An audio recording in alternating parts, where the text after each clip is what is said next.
Paris, 1er juillet 1867. Dans le Palais de l'Industrie et des Beaux-Arts, gigantesque bâtiment construit en 1855 sur les Champs-Élysées, l'empereur des Français, Napoléon III, remet les récompenses décernées par le jury international de l'exposition universelle en présence d'un public nombreux. Ouverte le 1er avril, cette manifestation réunit une trentaine de pays, 52 000 exposants et voit chaque jour plusieurs milliers de visiteurs arpenter le Champ de Mars où l'exposition est installée.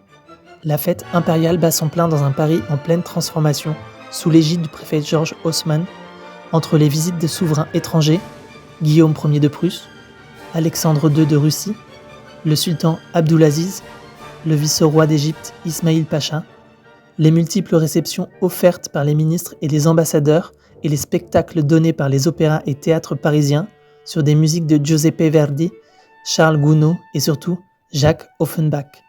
Et pourtant, ce même 1er juillet, la capitale bruisse d'une rumeur insistante.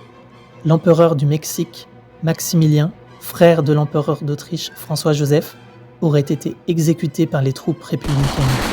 Pour tous ceux qui connaîtront ensuite l'année terrible de 1870-1871, 1867 restera à jamais celle de l'exposition, la dernière période de joie et d'insouciance avant les difficultés. C'est à la découverte de cette flèche d'or du Second Empire que nous invite Édouard Vasseur avec cet ouvrage particulièrement vivant sur les pas de ceux qui l'ont organisé et de ceux qui l'ont visité.